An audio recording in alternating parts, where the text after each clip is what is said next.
She's got such a great voice, hasn't she? Welcome everybody to another conversation hosted by Heart Community Group. And today we are delighted and honoured to be having a conversation with John Doyle. And I think most of you have read his bio or know of him, but we'll be asking John about all sorts of things. But this comes in a series of conversations we're having, which we've called Living Well Now, knowing what we know. How can we live well now? So John, welcome, delighted to see you. Absolutely thrilled to have been invited and a big fan of the group. Hello, Bernhard. Hello, Jane. So, yeah, gosh, where to start? I'm sure we could easily have a 5-hour conversation, but let's start with what are you doing now? What's your kind of day job now, just briefly? Day job is not hugely different than I've done for quite some years. I work in the European Commission, but I work in DG Connect, which is kind of the high-tech area. I work on our relationships with what we call third countries or overseas countries. So I'm in particular responsible for our e-commerce, information technology, artificial intelligence, all that kind of stuff, relationships with Canada, the EEA, microstates in Europe, and Switzerland, as well as I also look after the Arctic and the Antarctic. I also do quite a reasonable amount of kind of straightforward kind of bureaucracy type stuff. So I assemble reports from our various delegations around the world, put them into kind of management reports for our management team. So that's kind of the official day job. But the Commission is a curious organization. In that it's very unusual as a public sector organization, in that it has this right of initiative. Now, it's not always exercised maybe as much as it should be, but the idea behind the European Commission was that somebody in this European constellation, somebody should be responsible for taking initiative. So somebody should come up with the ideas. So above all else, the European Commission, I think, is quite unique even historically, in that it has the right, duty, obligation and privilege to take the initiative to come up with the ideas, to sort of say, wouldn't it be good if? Now, at that point, the member states and the European Parliament say, nah, or yes. So some of the ideas they'll take, some of the ideas they won't take. People often ask me how I'm still employed. That was going to be one of my questions later. A friend of mine used to say, I'd love to say you're a useful idiot, but I'm not sure about the useful. The thing is that when I first came here, I came as an external, and I was stunned way back in the early 90s. I was stunned by the existence of this feeling that you could take initiative. Somebody who had an idea could kind of go, do you know what we should do? Wherever I went, people would say, and I am a kind of a creative sort of a person, so ideas would kind of come flowing. People would say, God, that's a great idea. Let's bring it to the boss. And this is a good idea. Why don't we try this? Now, there's lots of silly ideas as well, like harmonizing number plates on cars. Why? Okay, maybe not. Yeah. Whereas sort of nationalizing, if that's the right word, of the coal and steel resources that the French and the Germans spent kind of 2 centuries beating the crap out of each other over. Well, that's a pretty good idea.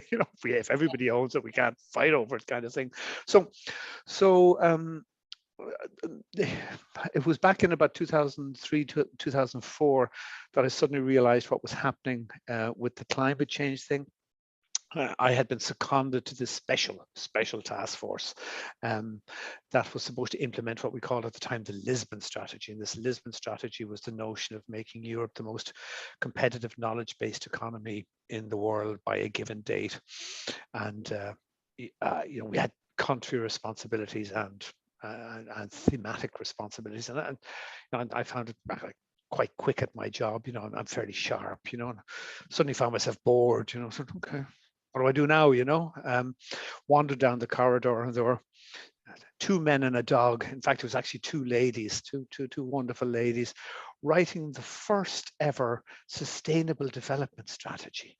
And at the time, I was just an arrogant, ignorant engineer. And I was, what the fuck is a sustainable development strategy? What are you two talking about? What? Like, oh, you mean limits? What? Club of what? Rome? I mean, I had no idea. I often say to people, I walked into that room and started talking to them, and I've never walked out. So that's kind of my story. Right, right. So that was roughly speaking 16 years ago, and I just went, holy shit, and everything else just fell by the wayside. And said, this is what I will do. Now, there's been all sorts of things that happened in between, but basically that's the story. So would you now describe yourself, I mean, we call it collapse aware, and Yeah. I know, is that what you'd call it, or would you have a different name for it? I like collapse aware. I'm probably one step, maybe I'm one step more pessimistic is the wrong word, but I would be virtually certain that there will be no humans on the planet within 15 years. So what does that, I don't know what that makes me. Mortality aware. NTHE, I think. Yes. What's that? Near-term human extinction. Oh yeah, okay, yeah. So yeah, that's probably more where I fit. It's an interesting one, that, because I remember watching my friend Beryl Smirnicek interviewing Guy McPherson, Yeah. or maybe it was somebody else was talking to Guy, and he was sort of saying, well, when my grandmother died at the age of 14, I suddenly realized my mortality. But being of Irish Catholic stock, maybe, I mean, I think I realized my mortality about 10 years earlier. I think I was 4 or 5 and was terrified of hell and heaven and so on. I mean, a lot of my struggle has been to enjoy the life that I've been given. I've never been remotely terrified of death. It's always been there. You know, I've had an inverse struggle to, if you like, wow, it's like fucking great, you know. So I'm almost on an opposite trajectory to a lot of. Well, I don't know if I'm on an opposite trajectory. I suspect I'm not alone in carrying those kinds of dark and heavy weights. But so for me, it's a question of, I think, maybe, first of all, psychologically, maybe I'm that way inclined, but I'm also very technical. I'm an engineer, I'm a scientist, and all that kind of stuff. And I mean, I can do Hamiltonians, if you know, in terms of if you want to go completely crazy. But I can certainly do addition, and I can certainly do exponential functions, and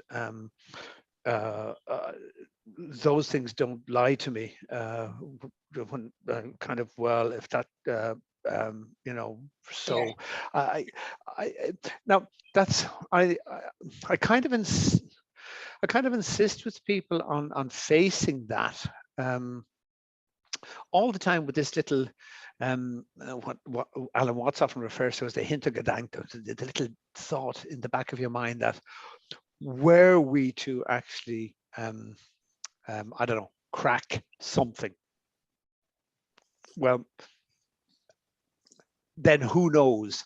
But yeah, the cracking of the something is contingent upon accepting the way it actually is. Yes. I know that seems vaguely circular, but yes, that's kind of where my head is at. Yeah, I agree.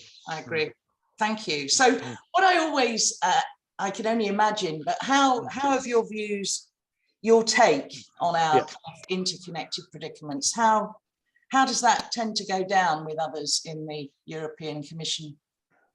Well, it doesn't. I mean, I think, you know, yourselves, you probably find yourself sitting on, you know, on Long John Silver's treasure chest, and you sort of say, "Hey, come here," you know. People are going, whatever, you know. It's so the joy is in actually finding one or two people. The joy is in a meeting like this. The joy is in sort of saying, "No, you never know. Something might happen, you know, from here with the wonderful people from Heart," and I think that's the.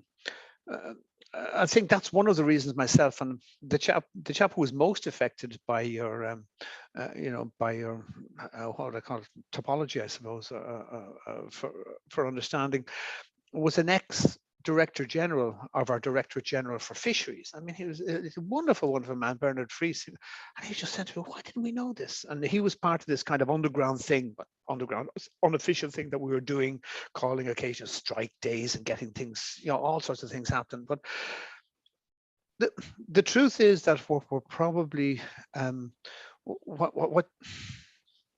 what's happening is something much more akin to, I think, your main profession of you know, therapeutic work is people don't see it. They can't see it. It's not there. If I say, and it's not a conscious thing. It's not something you turn away from. It's just, it's not there. People start saying, oh, it's about time they fix it.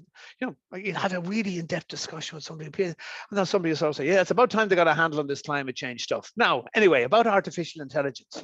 Okay, so I mean, I can be, it's very funny because this morning I had a really sort of a vaguely interesting and vaguely, people are very patient with me, which I much appreciate because they need to be. But this morning we have a big survey going on about the artificial intelligence landscape in 3 very important third countries for us: Canada, Japan, Australia. I happen to be responsible for our relationships with the Australians and the Canadians, and so this big study going on and all sorts of, so this big Zoom meeting, and oh, here's the topology, and we're interested in this, and the Japanese ministry is doing that, and the Canadian. And I was thinking I'm going to last about 5 minutes in this, but they were really nice people. So at one stage, you know, I asked the question, you sort of always ask, well, you know, how about the real world? And this is kind of, oh shit, one of them, and you can see people going, oh, you know, do something, somebody, you know, get rid of this guy. Oh, but then just let us stay in the metaverse. Let us stay in the metaverse. Yeah, but it's fascinating because the discussion we had was wonderful, and they've all contacted me now in the last little while and sort of said, you know, John, can we keep talking about this? Because like it's really difficult. I said, you know, AI, and they sort of said, well, we're looking at ways we can reduce the energy consumption of AI. Okay. We're looking at the way artificial intelligence systems can optimize the way we arrange arrays of windmills. Okay. And I said, well, this is really mean, but I do this a lot. And I sort of say, if I took all the ideas about using our technologies, you know, information technology, all of them together, right? And I put them against just one initiative in terms of, you know, doing something for the planet. And that one initiative would be turn off the fucking internet. Boom. I said, how does this stack up, right? And everyone went, bastard. You know, you can see people, but still they engaged. And still we sort of said, you know, let's try and keep talking up. I have no idea how far my hierarchy will let me go with this. And there was some sharp words exchanged afterwards, but sharp words I'm used to. But it was just the whole interest of the thing is, how do you know, how far can we let ourselves go? And you can see people wanting to go, and you see people, you know, I've got to pay the rent. And I mean, I'm extremely lucky, like I said, because of the extraordinary, almost schizophrenic nature of the commission. Thou shalt take initiative, but you are also a public sector organization. Like, how does that work? Well, just live with schizophrenia. It's easy, but it's not so easy for other people. You know, there are kids to be fed, there are jobs to be held down. So yeah, I mean, that's kind of yeah. I forget what the question was, but no, it doesn't matter. It doesn't matter.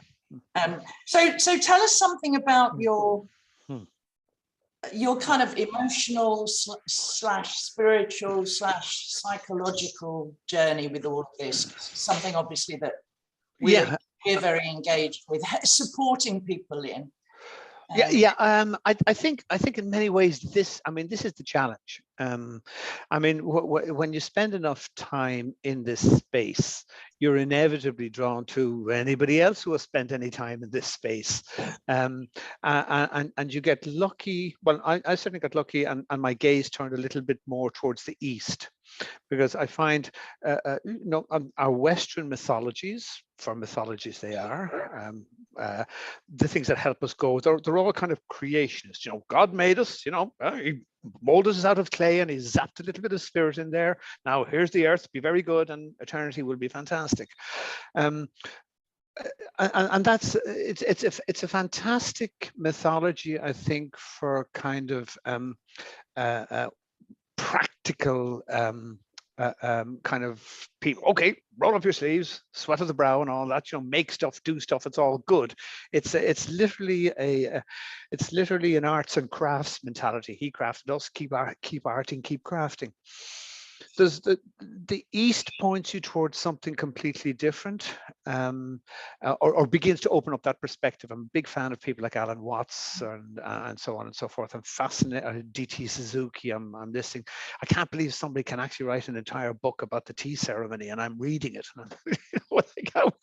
How can you write an entire book about pouring a cup of tea?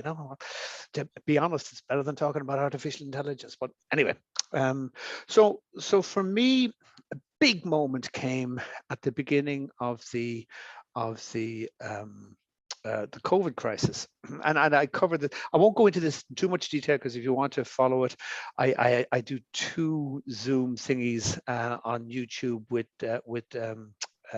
dear old Stuart Scott about this. He interviewed me right at the beginning of this, and I was literally, trying really hard to get fired again, because I ran this thing, we called it the limited list email list, had about 300 people on it. This was the kind of the people agitating and so on and so. And I was kind of sitting there pounding on the keyboard saying, and furthermore, and this will not happen through people sending emails. And then I said, so what am I doing sending emails? And I literally said, so kind of finished with, therefore, this is my last email, hit the return button and just stopped. And what's happened since to me has been, first and foremost, I've immensely enjoyed and stuck at home. I'm hugely privileged. I earn enough money, so I live in a lovely house.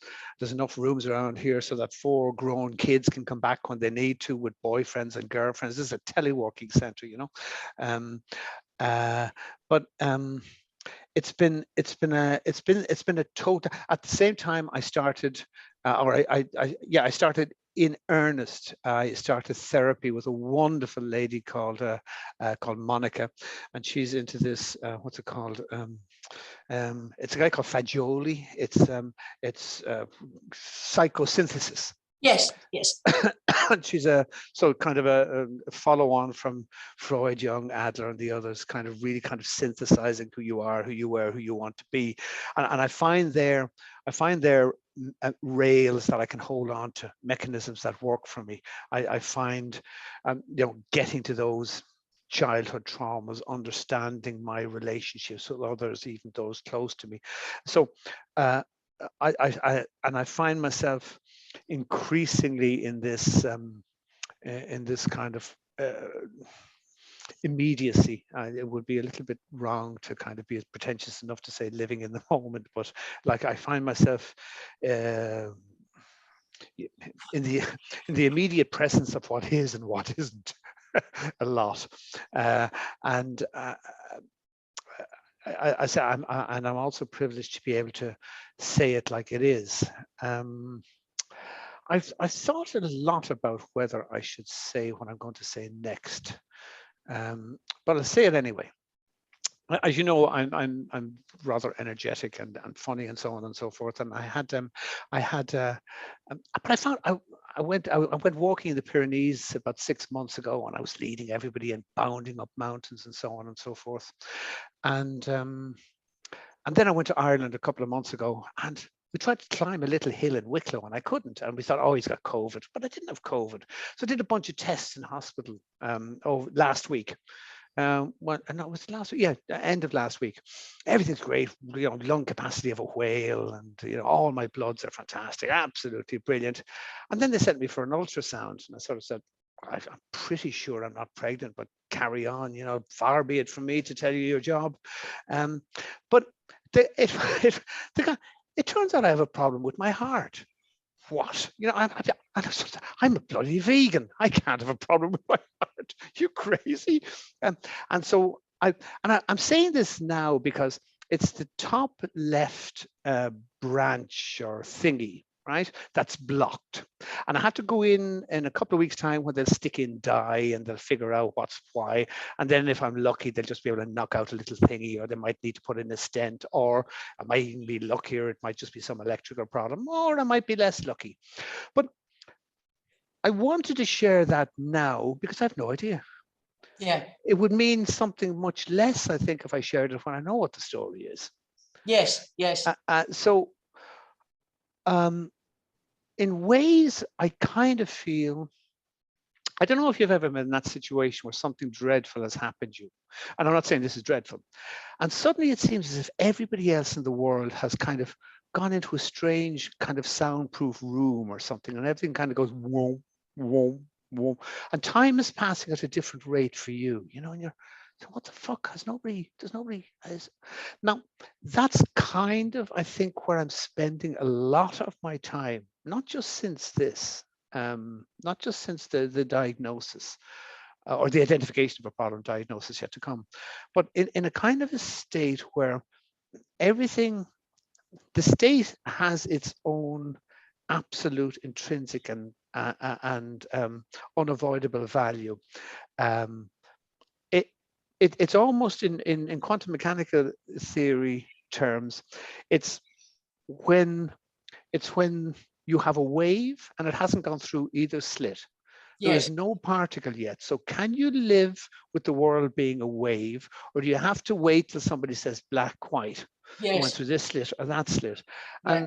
And I think if I could say anything about how I feel about, you know, over the last 2 years and my, because I said the previous 12 years were basically telling, you know, getting very close to being fired and annoying people by telling them they were bloody idiots and the world was going to die. The last 2 years have been more informed by a sense of this kind of slightly muffled throb of reality, which and non-reality, whatever it is, seems to me to be hyper present to me. Yes. Yes. Yes. You can analyze me afterwards. I'll even pay you. You know, I'd say, but you know, I'm not sure there's enough money in the world, but you know. No, I'd love to follow that up with you.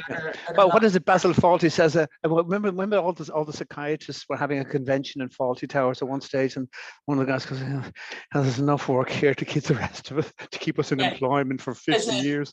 Anyway. There's an entire conference. That's it. Yep. Brilliant. Okay. Thank you. So, Kate, do you want to ask your question about heart and yeah, however you want to phrase that? Yeah, sure. I mean, obviously, John, you've been doing a lot of thinking about all of this for a very long time. Actually, no, I need to stop you right there. Sorry, this is because a big part of it is not thinking. For me, for the last 2 years, yes, I have done a lot of thinking, and you know, I could bore the pants off you with exponentials. But one of the things I came across in my research was the whole somatic thing. The notion of the triune brain, the notion of my reptilian self, somehow on top of this having my wonderful little limbic mammalian self, and the whole thing being folded in by this crazed cortex that thinks it's in charge of everything. And so one of the things, so I'm actually vaguely fascinated with the heart thing. Like, is my heart broken? Wow, that's so fucking cool, you know. I'm sorry, it's not cool, but you know what I mean. Like, can I feel it? And I'm pretty sure the one thing I am sure of, and I'm not sure whether any of the people that I've been following have addressed, is that I'm not sure that your cortex can take you through the limbic, down through the reptilian, and in touch with yourself. I think it has to start with feeling. Now, I don't know how you do that. I don't know how you get to, everybody just sort of say, now you have to go out there and start feeling what you're really feeling. Or as, what is it, the nonviolent communication guy sort of says, what's alive in you? And it's been the last 2 years certainly have been much more questions saying, what's alive in me? you know, and so yeah, so the thinking refers to the previous 12 years. Sorry. I'll rephrase that. John, you've obviously been doing a lot of thinking and a lot of feeling, yeah. as I'm sure all of us have, since we've become really aware of all this. And I think you're aware of all the things we do at Heart. We have this kind of twin focus. We are trying to inform local leaders, politicians, voluntary services, local community groups about how dire it is, and also sort of focusing on sort of local community resilience practically, as well as all the inner work that Chantal and Kimberley do. Just from your point of view, you know, what really should be our key priorities? What feels right to you from what you know and what you've been banging your head against brick walls, I'm sure, along the way. What do you think should be our core priorities? I think what you're doing, I think the hyper local is what it's all about, because the big system. I mean, I don't want to boast, but I have rubbed shoulders with presidents, with heads of commissions. I have set up corporate leaders groups. I have had cocktails with Prince Charles. I have, you know, I mean, you name it, I've done it, because I've had the reputation of, you know, doing these things, driving these things. That first sustainable development strategy, I put in the business angle there. I set up, as I say, corporate leaders, business groups. I have written legislation. I've done, and it's curious. It's back to that kind of circular thing I was trying to identify at first. That you know, oh, this makes perfect sense. No, it doesn't. I forget what I was talking about. But the hyper local, and I really do mean hyper local. I almost mean more than even. I almost mean more local than even group, because somebody like me, I find it incredibly difficult to think of any collective or group who would be able to put up with me for more than about 3 meetings, whereupon they'd say, just go away.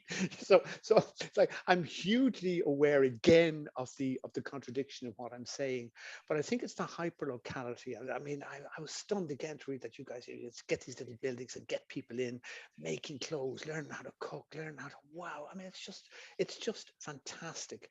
And it's the sort of thing I think is, it's I mean, I'm embarrassed that you would ask me the question. That's how bad it is. I mean, you've seen me addressing the United Nations. Yes, you know, I mean, one of my best friends, her best friend is Greta Thunberg's mother. You know, I mean, we don't. People always say, you know, I could get. You know, we'll get you in. I have spent time in 10 Downing Street. I've in the Blair era, the famous Glen Eagles summit, when this was first raised. Well, actually, I think that the July bombings kind of screwed up the plan we had there. But you know, all this big stuff, it's not where it's at. It's not going to happen. It's just not where it's at. I can't even really explain why, because it's not necessarily that people in positions of power are being evil, mendacious, I mean, when I look at the unfortunate Greta Thunberg coming over here, the bottom line is the organization that pays my salary and is near and dear to me lied through their teeth to the unfortunate 16-year-old. Yes, we're going to reduce our emissions by 50%. We actually mean based on 1990 figures and only those emissions that we currently count. You know, they're already down 34 in the areas we count. Why? Because we sent them all to China. But all the other things that we don't want to count, oh, well, we won't be counting airplanes. We won't be counting stuff that's built for us and brought back in again. In other words, embedded carbon or the imported carbon. And we only mean this and we only mean that. So, I mean, the system seems incapable of changing the system, which sort of makes sense. Einstein always talks about this, that it's not possible to solve a problem from within the same framework of thinking that created the problem. But how do you get outside the framework of thinking that created the problem? And that's the kind of thing that I think you guys are kind of onto, you know, just sort of going, wow, you know, the place is going to collapse. What? This is a little village in Hertfordshire. That's not going to collapse. Oh, no, it's all going to collapse. Why don't you come in and talk with us? And so I suspect you're a lot closer to having the answer than me, if that's not a cop-out for an answer. But for you, it's kind of the things that we try and do, and Yeah. you know, we're by no means as illustrious as you may think. I mean, we have small wins, but it's nowhere near. But in your view, this hyper-local stuff, is that to, as Jen Bendell would say, is that to simply extend the glide a little bit, reduce suffering? It's certainly not going to turn things around, is it, in your view? Well, I mean, you know, again, from your other career, that a key to thinking, right thinking, is not to be attached to what that outcome might be. Do the right thing. That's it. Just do the right. What will the result be? I have no idea. I mean, for example, I'm spending, I said, because I'm in engineering, spending an inordinate amount of time with a couple of really competent engineers working on future energy systems. Now, I have no idea. Now, our future, we think this is absolutely brilliant. You basically get electrolyzers, you stick them on the bottom of windmills and so on and so forth. You turn all spare power into hydrogen, and you simply commandeer the existing gas networks across the European Union and the UK, and you put hydrogen in there as a massive storage.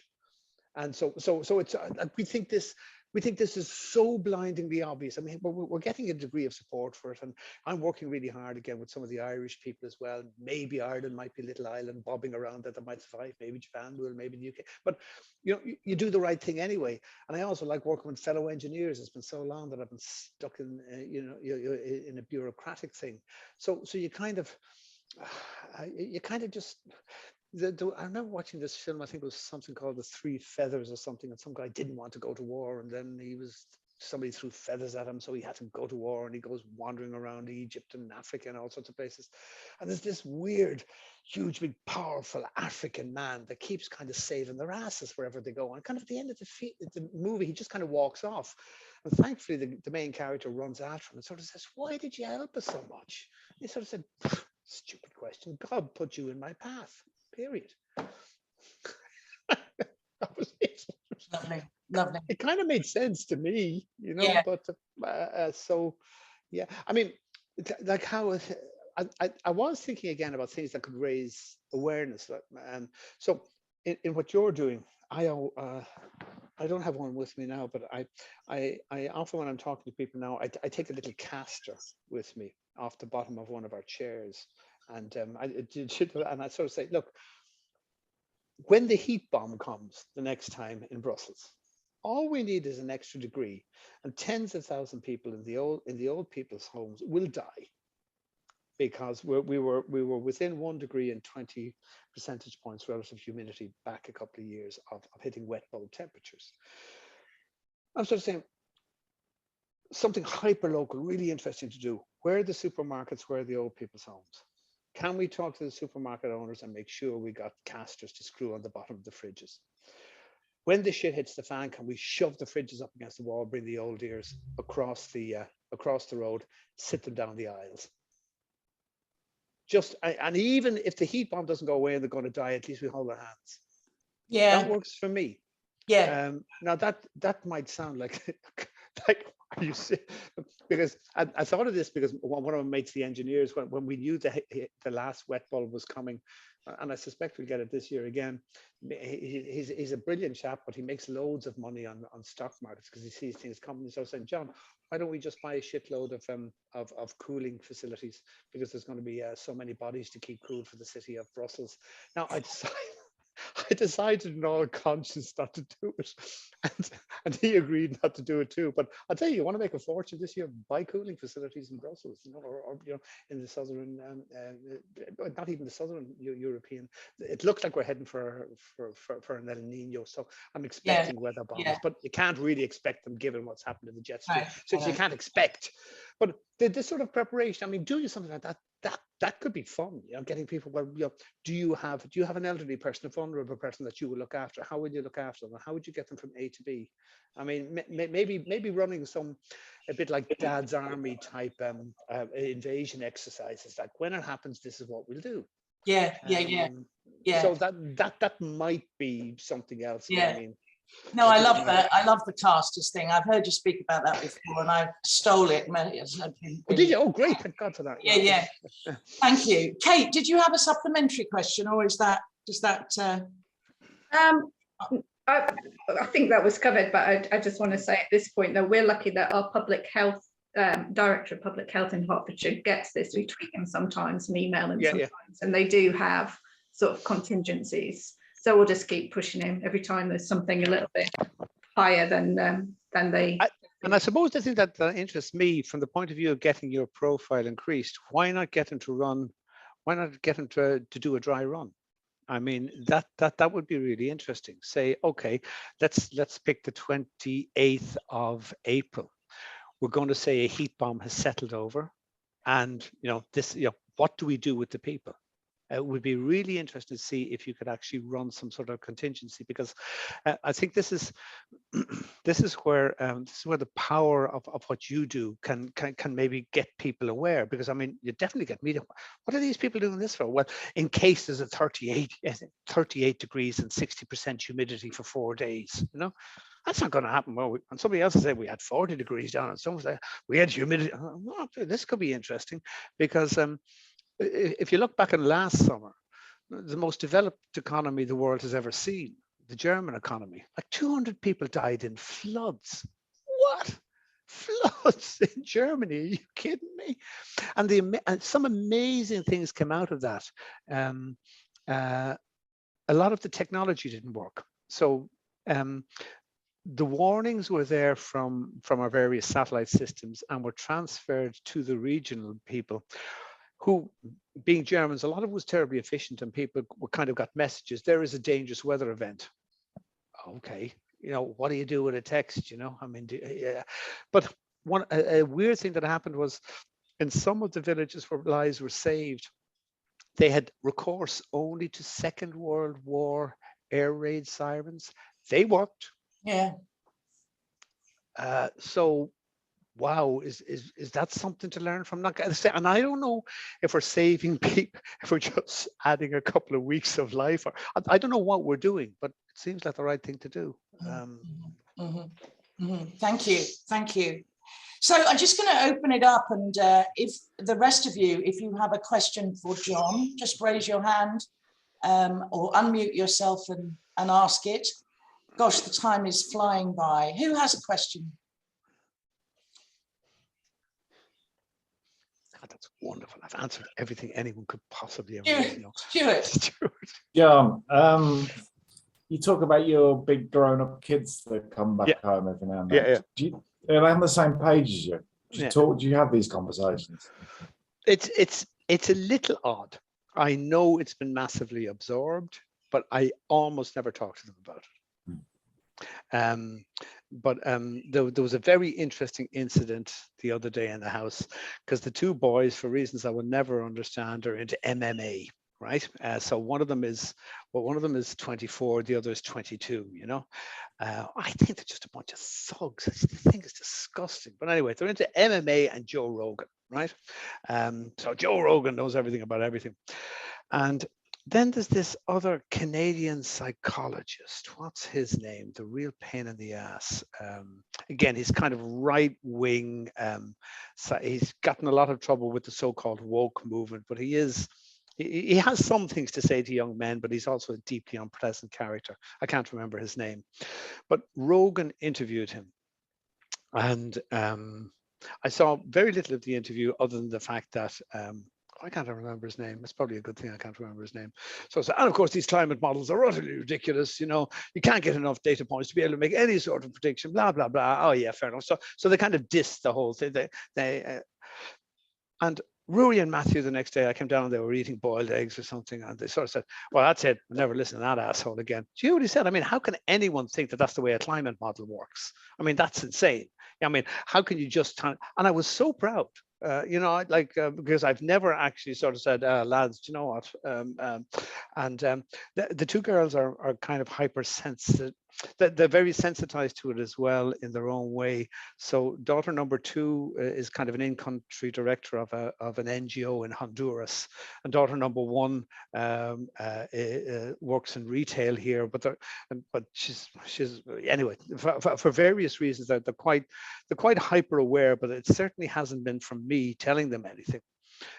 If anything, I'd say maybe maybe my personal journey, has had more of an effect than any other, because you know the way they say you can say what you like to kids, but I mean they actually watch what you do, Yeah. so you're kind of screwed, so Yeah. yeah, that's what I say. Yeah. Yeah, thank you, Stuart. Thanks, John. Who else? Anything at all for John? Yes, Ros. I don't want to ask this because it sounds like it makes me feel really naive. Thank God somebody has the honesty to admit to that. But right at the very beginning, you said, I think everyone will be dead in, and I didn't know whether you said 15 or 50. Sadly, 15. I would consider 15. I thought that's what you said. Yeah, I just think, if I'm going to get my head around it, I may as well. Yeah, thanks. It'd be fine if it was 50. Oh yeah, fine. Limit my expectations a little bit.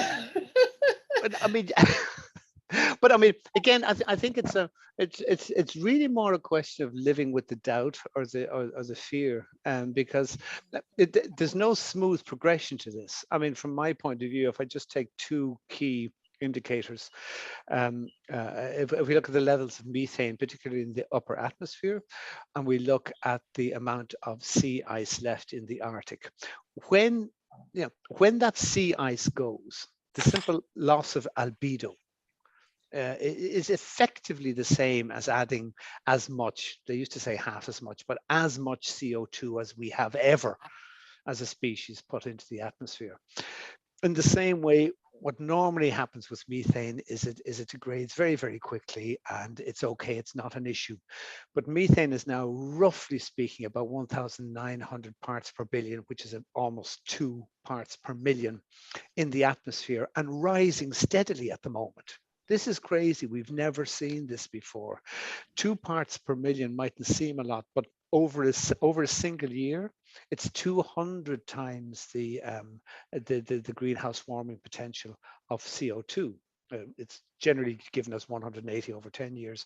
So that's giving you the 420 parts per million carbon dioxide, plus another 400 methane. That doesn't seem to be going away. It's steadily rising, suggesting that the undersea methane and the class rates and so on and so forth are venting, and then, as I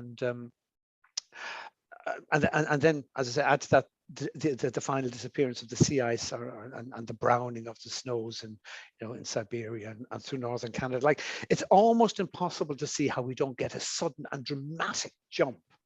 But when that will happen, I have no idea. It could be this September. But I am absolutely certain it'll be that we have a dartboard with only 15 numbers on it, and it'll be one of those years, and it'll just go boom. Now, whether anyone crawls out of the far side of that, I have no idea. And my skepticism there is that, generally speaking, you have one web of life. Like, this is life as it is. It's kind of messy. It kind of evolves, kind of goes up and down. It changes a little bit, relatively slowly. But I kind of call it the King Kong paradox. We never come across that island that was surrounded in mist, that, all the dinosaurs survived, and giant big apes. Why did all the dinosaurs die out at the very southern tip of Latin America, for example? When the meteor that killed the dinosaurs and created the Gulf of Mexico struck so far north? Well, it's because it ripped the entire fabric of life apart. I mean, I can't cut your head off and expect your feet to do nicely. So that's kind of where I'm coming from on that. I suspect that at some stage over the next 15 years, and quite brutally, it'll just go, holy shit, what happened? It's going to be 50 degrees here in the morning, or there's simply no food, or whatever it is. Like I say, I don't know. I'm certainly not God. I'm only speaking from the point of view of having a reasonable scientific and engineering background, and being able to do addition and look at the figures, and hit the point where I can't deny it to myself. But that doesn't mean something weird doesn't happen.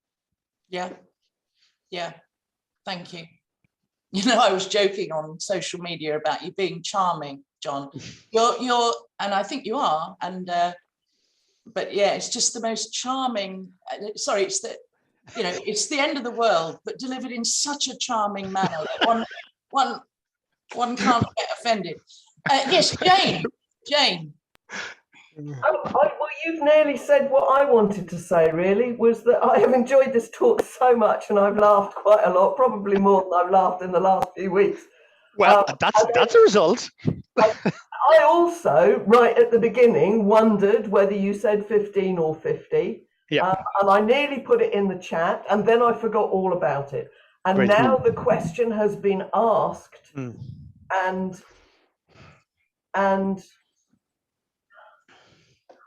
I've been living in a world where I thought I've got no children, and however much I want to try and change the world and cure all of this, I've kind of decided that my way is kind of to disappear into my garden and grow my own veg and wonderful by heart about it.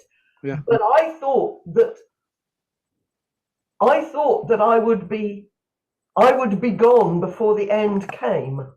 And now you have just told me that there's every chance that I won't. You get to be here. And I get to be here. And actually that's, in a way, because I'm not scared of dying. What I'm scared of is growing old and being in an old people's home with the smells of wee and boiled cabbage. I can't, you know. I'm not doing that. I'm not doing that. I'm really not doing that. And so Brilliant. Plans revolve around when they come to take me away and I've got my feet braced against the front door and I'm saying, no, never, you will only get me out of here in a box.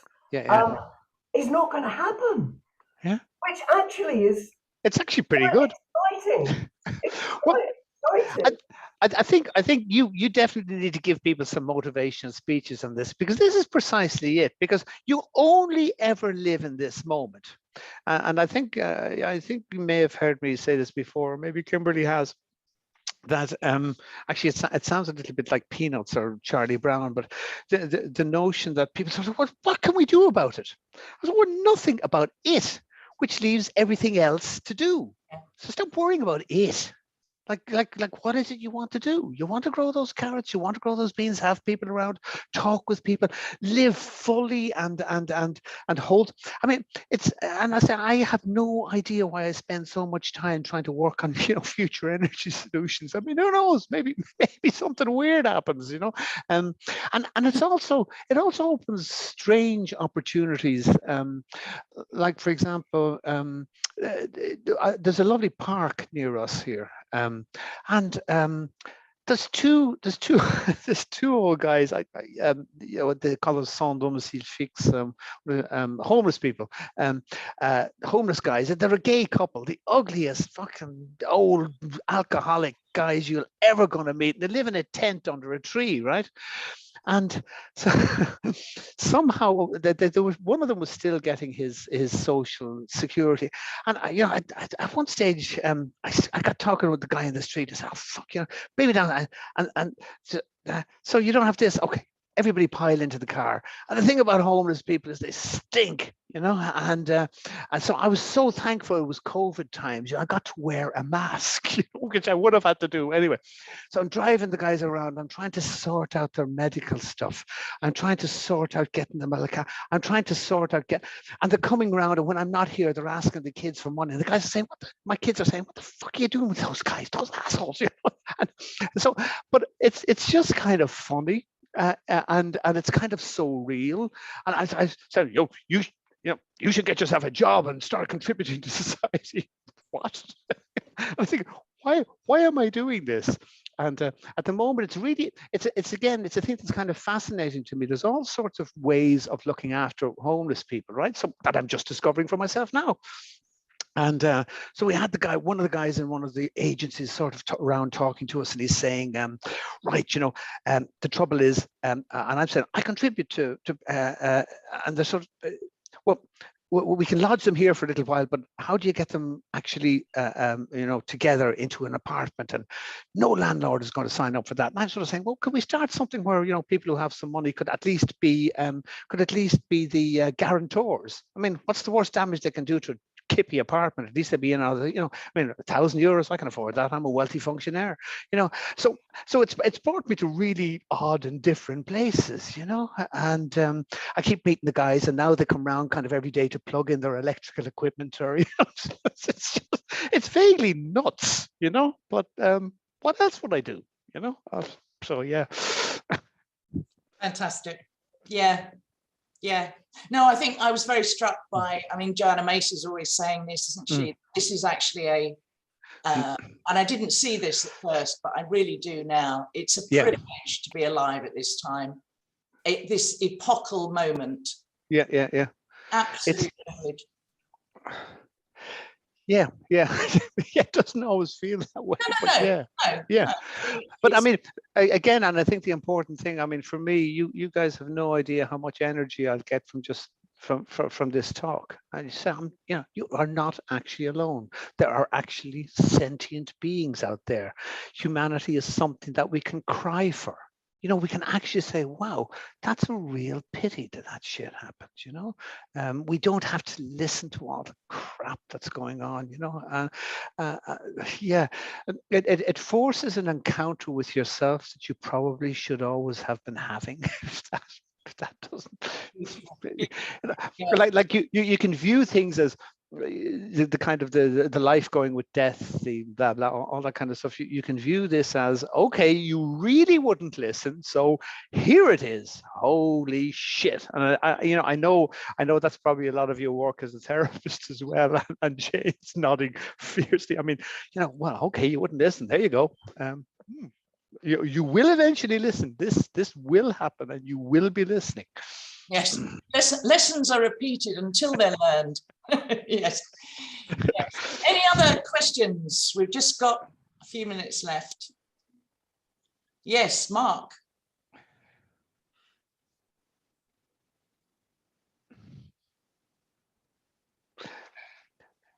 Mark, you're going to have to press a microphone button or something. Yeah, I've managed. I would just like to say that John's very optimistic pessimist in thinking that it's 15 years. No, I said any time, any year, could be September. Pick a year, throw a dart on the board.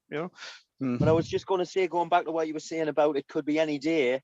Yeah. This thing with your heart, it could be any day. I don't want to sound, make you scared or anything, but and when you come to terms with that fact, if we were all to come to terms with the fact that every day is the only day that we have, the here and now. Then even if it is 7 years time, 10 years time, 15 years time, if you look at it that way, all of those years until the end are bonus. They're a bonus. Absolutely. So, absolutely. I remember when I passed 56, my father died at 56, and somebody helpfully reminded me the other day, oh yeah, that was a heart problem, wasn't it? I said, yeah, thanks, pal. But he died at 56, and I remember when at my 56th birthday telling my brothers, who are both younger than me, one of my sisters is older than me, I said, I'm older than the old fella. And we both, wow. And one of my brothers said, it's all jam from here on in, man. It's gravy. It's all gravy, man. So yeah, probably is. Probably always should have been gravy. Yeah. That was it. Thank you. Thank you, sir. Pleasure talking to you. Yes. Mark. Thank you, Mark. Thank you. So, Ross. Hello, John. Hey, how you doing, Ross? I'm very good, my friend. A bit of a simplistic question, but I'm going to ask it anyway. So actually, can I ask you a question first? If ever I need to arrange my vinyls, would you come round? I'm just saying, because that's fucking amazing. You should, never mind. I would show you mine, but never mind. Bless you.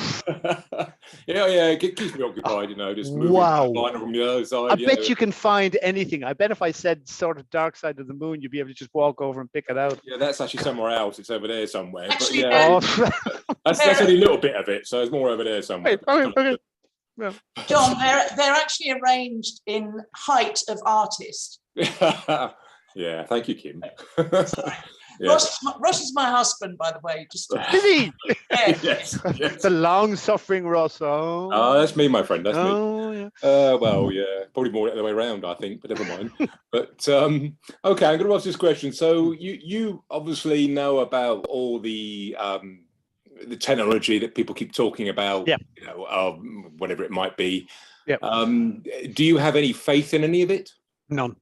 There's a slight difficulty. Most technology, technophilia is it's kind of a belief system, and that's fine, and it's been extremely useful to us. But there's, I mean, I've just spotted my friend Philip Murta, who's a marvelous engineer, just think from being a bit of a chancer like me, is online. But Philip and myself did a lot of work a long time ago, looking at the actual thermodynamic realities of, you know, how you would go about, you know, fixing something with technology. And both of us very much inspired by a guy called Garrett, who actually has done some, he was working out of, I think, the University of Boulder in Colorado, who did a lot of work around the actual heat generated by civilizations. And he was able to come up with a fantastically specific figure.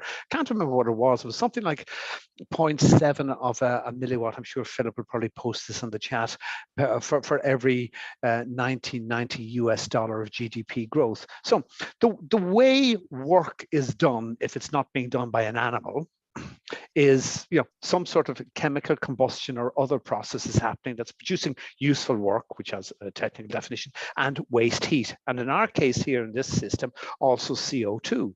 So yes, you can build all sorts of machines to do stuff.